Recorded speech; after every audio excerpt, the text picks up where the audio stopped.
دیکھیں میں ایک بات بتاتا ہوں، کہنے کو باتیں کرنا اچھا جو ہے نا وہ ایک اور ہوتا ہے، بٹ آپ کو ڈیلیور بھی کرنا ہوتا ہے، آپ کو اسی طرح بیہیو بھی کرنا ہوتا ہے۔ مجھے یہ بتائیے، میں آپ کو ایک بات بتاؤں، بڑا آنیسٹلی بتاتا ہوں، ہم نے بھی جان اللہ کو دینی ہے، یمراج کو نہیں دینی، کہ جس دن ہم نے ان کے آنے کا ہمیں پتہ چلا، اس دن ہم نے یہ بات طے کر لی تھی۔ میں ان 5 6 7 لوگوں میں سے ایک ہوں جن کے ساتھ یہ مشورہ کیا گیا تھا کہ اس کو کس طرح ہم ہینڈل کریں۔ اس میں کنسنسس یہ ڈیولپ ہوا تھا کہ جیسے ہی سہیل آفریدی صاحب پنجاب کی حدود میں داخل ہوں گے، ان کو پروٹوکول کے ساتھ، عزت اور توقیر کے ساتھ پنجاب پہنچایا جائے گا، لاہور پہنچایا جائے گا، اسمبلی میں ان کو بڑے توقیر کے ساتھ اندر لے کے جائیں گے۔ ایک لسٹ انہوں نے دی ہوئی تھی کہ وہ لوگ اسمبلی بلڈنگ میں ان کے ساتھ اندر جائیں گے، اسمبلی ہال میں۔ میں خود اسمبلی کا ممبر رہا ہوں، شہریار بھائی ہیں، مجھے یہ بتائیے کہیں پہ باڈی گارڈز کے اندر جانے کی گنجائش ہے کہ آپ لے جا سکتے ہیں؟ میں تو کبھی نہیں لے کے گیا اور نہ اجازت ہے۔ اب وہاں پر اگر یہ سٹنٹ نہ مارے جاتے تو بتائیے پھر بات کیسے آج میڈیا میں یہ ہوتی؟ وہاں پر سہیل آفریدی نے کون سا قلعہ فتح کیا ہے، کون سا لاہور نکلا ہے، کروڑوں کی آبادی میں کتنے لوگ نکلے ہیں۔ ہر جگہ پر جہاں پہ آپ کی موومنٹ ہوئی ہے، آپ نے پنجاب گورنمنٹ کو آن بورڈ نہیں رکھا۔ ایک گلاب کا پھول بھی اگر آپ کو راہ چلتے کسی نے مارا ہوتا تو ندیم ملک صاحب، ہمارا اور پی ٹی آئی کا آپس میں جو ٹیمپریچر ہے، وہ میرا اور آپ کا بی پی اگر ہم ملا لیں تو اس سے بھی وہ اوپر ہے۔ اگر کسی نے ایک گلاب کا پھول بھی مارا ہوتا نا تو حملے کا الزام لگا دیتے کہ جی یہ دیکھیں ہمارے وزیر اعلیٰ پر پنجاب حکومت نے حملہ کر دیا ہے۔ سیکیورٹی انتظامات آپ ان کو کرنے نہیں دیتے ہیں، پھول انہوں نے آپ کو پیش کرنے دیتے تھے، آپ نے ان کو دیا نہیں، موقع ہی نہیں دیا۔ کھانا انہوں نے آپ کو پیش کرنا تھا، آپ نے جا کے وہاں پہ گالیاں دینا شروع کر دی۔ تو مجھے بتائیے کہ مطلب اگر یہ اس کی ضرورت کیا تھی، خاص اس وقت پر جب آپ کو وزیر اعظم نے 7ویں بار آپ کو ڈائلاگ کے لیے دعوت دی ہے کہ ان سے بات کرتے ہیں، تو اس کو آپ نے اتنا سنجیدہ لیا، آپ ریڈیکیول کرتے ہیں۔ شیخ وقاص کی سٹیٹمنٹ اٹھا لیں، واٹ از دس؟ آپ اٹھا لیں علیمہ خانم کی سٹیٹمنٹ، آپ نے کس طرح رسپونڈ کیا؟ حالانکہ پرائم منسٹر نے گزشتہ 2 ہفتے میں بیرسٹر گوہر صاحب نے جو 3 بار اپنے میڈیا ٹاکس میں بات کی کہ واپس آ جائیے، بات کرتے ہیں، ڈائلاگ کرتے ہیں، ہم نہیں لڑنا چاہتے، مل کے چلنا چاہتے ہیں، اسی کو رسپونڈ کیا آپ نے۔ آپ کی اپنی جماعت میں، شہریار صاحب یہ بڑے افسوس کے ساتھ مجھے کہنا پڑا، آپ کی جماعت میں ایک ایسا ایک گروپ ہے جو میرے خیال میں سب سے طاقتور ہے، جو ڈائلاگ نہیں چاہتا۔ ان کو سڑک گرم کرنا، سوشل میڈیا گرم رکھنا، ہیش ٹیگ گرم رکھنا اور اپنے نیریٹو کو گرم رکھنا، وہ ان کا مقصد ہے۔ وہ ڈائلاگ نہیں چاہتے ہیں۔ جب تک آپ لوگوں کے you are the very good and soft face of Pakistan Tehreek Insaf, Umair نیازی ہو گیا، علی محمد خان ہو گئے، بیرسٹر گوہر ہو گیا، مجھے پتا ہے کہ اس وقت آپ کی پارٹی میں نہیں چلتی۔ وہ لوگ جو معاملات بگاڑتے ہیں وہی اس وقت سٹیئرنگ ویل پر بیٹھے ہیں۔ تو یہ سارے کام ٹھیک ہو سکتے تھے اگر آپ ٹھیک طریقے سے کرتے۔ کامران مرتضیٰ صاحب، سڑک گرمانا ایک سیاسی جماعت کا ایک ہتھیار ہوتا ہے، لیکن وہ سڑک گرمانے کے ساتھ ساتھ کبھی بات چیت کا دروازہ بند نہیں کرتی۔ یہاں پر عجیب و غریب سے ہم ایک مخمسے کا شکار نظر آتے ہیں، یا پی ٹی آئی مخمسے کا شکار نظر آتی ہے کہ اس کو آگے چلنا ہے تو کیسے چلنا ہے۔ وہ اپنے سوشل میڈیا واریر سے بہت ڈرتی ہے پی ٹی آئی کی، جو ٹاپ ٹیئر اس وقت میدان کے اندر موجود ہے، بہت خوف ہے انہیں۔ کوئی بندہ ٹاک شو کے اندر بھی ایک نرم گفتگو والا اگر ایک جملہ بولتا ہے تو اس کے بعد اس کو کور کرنے کی اس لیے کوشش کرتا ہے کہ گھر جائے گا تو ٹویٹر کے اوپر یا دوسرے جو سوشل میڈیا ہینڈلز ہیں اس کے اوپر اس کو بہت گالیاں پٹیں گی۔ معاملات آگے نہیں بڑھ رہے، حکومت بھی کمزوری دکھاتی ہے اور پی ٹی آئی تو مجھے لگتا ہے کہ ڈائریکشن لیس ہے اس وقت۔ پہلے تو میری تعزیت اختیار ولی صاحب سے، مجھے علم میں نہیں تھا کہ ان کی والدہ کے حوالے سے، تو میں اپنے علم کے اپنی اس پہلی کی طرح مجھے وہ معافی چاہتا ہوں، اللہ ان کے درجات بلند کرے۔ ایسا ہے کہ پی ٹی آئی شاید اپنے آپ کو گیج نہیں کر پا رہی اس وقت۔ نو ڈاؤٹ کہ ابھی تک عمران خان صاحب کی مقبولیت برقرار ہے، مگر جہاں تک تنظیمی ڈھانچے کا تعلق ہے پی ٹی آئی کا، وہ تقریباً وجود نہیں رکھتی۔ چند درجن کے علاوہ جو ہے ڈیالہ کے باہر بھی جو ہے وہ لوگ چند درجن لوگ آتے ہیں، اور اس کے علاوہ جو ہے نا وہ وہاں پہ بھی کوئی نہیں آتے۔ 26 نومبر کو کیا ہوا تھا وہ اب سب کو پتا ہے کہ وہ ڈائریکشن کس طرح سے جو ہے نا وہ رخ اسٹیئرنگ موڑ دیا گیا تھا. تو اب سب سے پہلے جو ہے آپ کو یہ اپنے آپ کو گیج کرنا ہے کہ آپ کہاں پہ سٹینڈ کر رہے ہیں. آیا آپ کو کوئی اسٹریٹ پاور شو کر سکتے ہیں, کوئی آپ کے اندر کوئی اتنی طاقت موجود ہے یا نہیں, اور اگر نہیں ہے تو پھر سب سے بہتر راستہ یہ بات چیت کا ہی ہے. اسٹیبلشمنٹ کے لیے یا حکومت کے لیے سب سے زیادہ پریشانی کی بات یہ ہو سکتی ہے کہ وہ ابھی تک جو ہے وہ ان کا ووٹ بینک یا ان کی مقبولیت کو وہ نہیں توڑ پائی خان صاحب کی. مگر اس کے ساتھ ساتھ پارٹی بھی کوئی جو ہے نا وہ ایسا عمل نہیں کر پائی کہ ان کو باہر نکالنے میں کوئی بظاہر جو ہے نا کوئی ایسی چیز نظر آ رہی ہو. باتیں وہ بہت بڑی کرتے ہیں مگر اس کے مطابق چل نہیں پاتے, اتنا وزن اٹھا نہیں پاتے. تو اس میں ایک سنجیدہ جو ہے نا ان کی سٹنگ ہونی چاہیے آپس میں. فیصلہ انہوں نے خود کرنا ہے یقیناً کہ کس طرف جانا ہے, مگر جو فیصلہ کرنا ہے اس ایک بات پہ رہے. اسٹریٹ پہ آنا ہے اسٹریٹ پہ آئے, ان کا بالکل حق ہے, مگر جو ہے نا پھر ایک ہی جو ہے نا وہ اسٹریٹس والا راستہ رہ جائے گا, پھر دوسرا راستہ بند ہو جائے گا.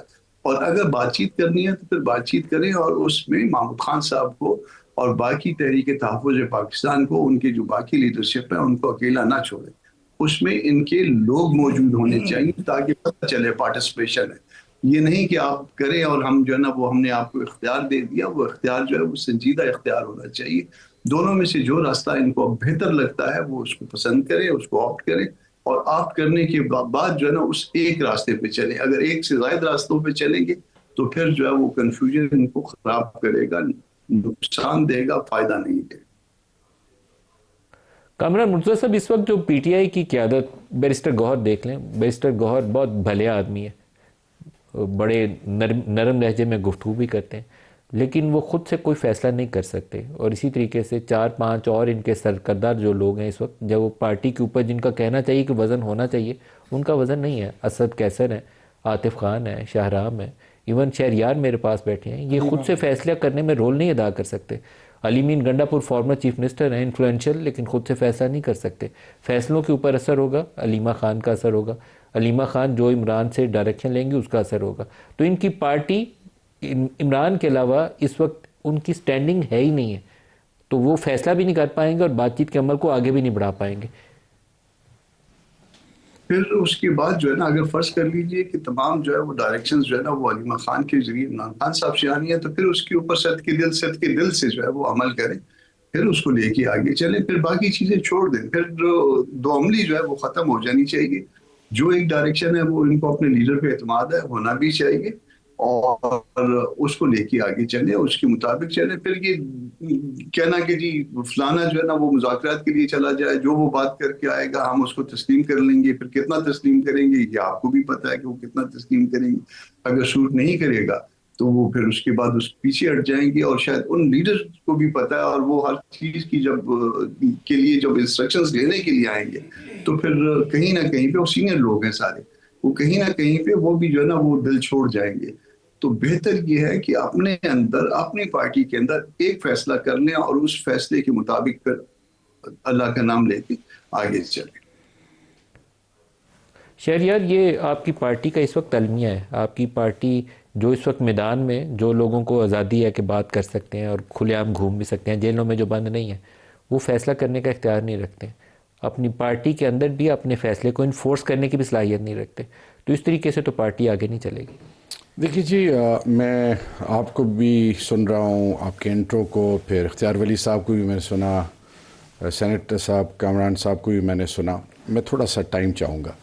نمبر 1, اگر ہمارا ڈھانچہ نہیں تھا اور ہم ڈسرے ہیں اور ہم ڈسٹریکٹڈ ہیں, تو پھر 8 فروری کو جو اس قوم نے اور پی ٹی آئی نے پورے پاکستان میں وائٹ پیپر 180 اور ریزرو سیٹس میں لاتے تو 2/3 میجورٹی. اگین میں پاسٹ میں نہیں جانا چاہوں گا. میں اس کا تھوڑا سا ایڈ کر دوں. جی. آپ 8 فروری کو عمران خان کے بہت پاپولر ووٹ بینک کو حاصل کرنے میں کامیاب ہوئے. وہ آپ کے ساتھ تھا. میں نے پورے پنجاب کے حلقے کور کیے ہیں اور میں غلط بیانی کرنا پسند نہیں کرتا. آپ کے بیشتر جو کینڈیڈیٹس تھے وہ راتوں کو چھپے ہوتے تھے, اور میں ان کو کسی ریسٹ ہاؤس پہ, کسی کے گھر چھپے ہوئے آدھی رات کو میں نے انٹرویو کیے تھے. یہ آپ کا تنظیمی ڈھانچے کا ووٹ نہیں تھا, یہ اس ایک فرد کا ووٹ تھا. بات چیت ایسے نہیں آگے چل سکتی. 20,000 سے زیادہ لوگوں پہ FIR کرانا، اینٹی ٹیررسٹ کوڈ، چادر چار دیواری کو پامال کرنا، کینڈیڈیٹس کے پیپرز کس طرح سبمٹ ہوئے ہیں اللہ جانتا ہے. میں خود ہائی کورٹ سے میں نے سہارا لیا. میں صرف آپ کو ایک چیز کہنا چاہوں گا، اگر یہ کچھ نہیں ہے تو یہ خوف کیوں تھا پھر چکری سے لاہور تک؟ اگر یہ نہیں ہے اور آپ سمجھ رہے ہیں کہ جی انہوں نے خان صاحب نے محمود خان چکزئی اور علامہ راجہ ناصر عباس صاحب کو یہ اختیار دیا ہوا ہے، تحفظ آئین پاکستان اسلام آباد میں کوئی ایونٹ کرتی ہے اس کو بھی نہیں کرنے دیا جاتا، وہاں پہ بھی پولیس پہنچ جاتی ہے. اور لاہور میں چیف منسٹر جدھر جا رہا ہے اس کے ساتھ پنجاب پولیس ہے، میرے منسٹرز کو دھکے دے رہی ہے، ان کی تذلیل کر رہی ہے. چکری سے لے کر اگر کوئی ایسے انیشیٹوز تھے تو پھر یہ کیا دیکھنے کو ملا؟ ایک اور سٹیپ آگے جاتے ہیں، چھوڑ دیں ان تمام چیزوں کو. اگر ان کی واقعی نیک نیتی ہے اور کہا جا رہا ہے کہ جی علیمہ آپا یا کوئی اور، سب سے پہلے ان کی بہن 71 سالہ کے ساتھ کیا کیا گیا؟ اڈیالہ کے باہر ان بہنوں کے ساتھ کیا کیا گیا؟ ورکرز MNAs کے ساتھ کیا کیا گیا؟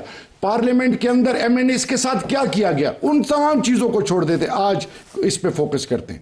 اگر آپ کی واقعی سنسیریٹی ہے، آپ ایک طرف کہتے ہیں آپ اگر واقعی سنجیدہ ہیں تو بات ہو سکتی ہے، تو سنجیدگی ہے ہماری پارٹی کی تنظیم کیسی ہے کیسے نہیں ہے، کس کے پاس اختیار ہے نہیں ہے. وہ شخص عمران خان جس کو 3 کی سٹیک ہولڈرز ملتے تھے، وکلا، فیملی اور پولیٹیکل لیڈرشپ، آپ ملنے ہی نہیں دے رہے.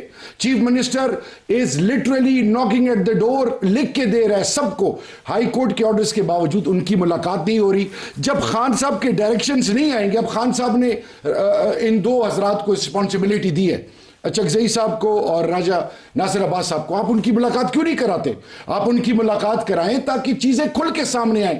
آپ ایک طرف کہہ رہے ہیں کہ جی ان کی پارٹی کی حالت ہے، دوسری طرف آپ ڈنڈا اٹھاتے ہیں، تیسری طرف آپ ایسے مقدمے ایسی چیزیں ڈالتے ہیں، اور پھر آپ کہتے ہیں کہ نہیں آپ بات کریں، آپ کی پارٹی ڈسٹریکٹڈ ہے. ہماری پارٹی کو، تنظیم کو آپ چھوڑ دیں، آئیں آج free and fair election announce کریں، دودھ کا دودھ پانی کا پانی ہو جائے. پاکستانی قوم کو یہ دن بدن اپنے آپ سے دور کر رہے ہیں. پارلیمان کا یہ 27th امینڈمنٹ جو انہوں نے کرائی ہے، اور یہ اب جس چکر میں ہے، میری ان سے ایک برادرانہ ایک ان کو مشورہ ہے، اگر آپ واقعی مخلص ہیں، چھوڑ دیں PTI کی ہم نالائق ہیں، نااہل ہیں، ہم سب کچھ ہیں، سائڈ پہ کر دیں. وہ شخص جس کی پاپولیرٹی ہے، آپ اس سے بات کیوں نہیں کرتے؟ جنہوں نے ان کو ذمہ داری دی ہے ان کو انگیج کیوں نہیں کرتے اور ان کی ملاقات خان صاحب سے کریں تاکہ چیزیں کرسٹل کلیئر ہوں. اختیار ولی صاحب، ملاقات والا ایکسکیوز یا ان کا گلہ سر میں ایک بات بتاتا ہوں، بالکل جائز ہے. دیکھیں ملاقات تو آپ کو کروانی چاہیے. جس طرح فریڈم آف ایکسپریشن کے اس لغت کو اور ٹرمینالوجی کو آپ نے مس یوز کیا ہے کہ آپ فریڈم آف ایکسپریشن کے نام پہ کچھ بھی کہہ دیتے ہیں، کسی چیز پہ بھی اپنی مرضی اور اپنے دل اور اپنے منطق اور اپنے بڑاس کو نکالتے ہوئے آپ جو ہے کچھ بھی کہہ دیتے ہیں. یہ بتائیے کہ آپ کی اپنی یہ جو سوشل میڈیا ہے، اس کے ذریعے آپ نے کتنے مسائل اپنے لیے کھڑے کیے ہیں. آپ کی سوشل میڈیا، آج آپ کہتے ہیں میں ٹھیک ہے، آپ 8 فروری کا الیکشن کی بات تو کرتے ہیں، ذرا بات کریں نا، 4.25 سال کی حکومت آپ کی گزری ہے، اس میں آپ نے کیا پریسیڈنٹ سیٹ کیے ہیں. میں یہ نہیں کہتا ہوں کہ ہماری بہن کے ساتھ ایسا ہوا ہے تو عمران کی بہن کے ساتھ بھی ایسا ہو.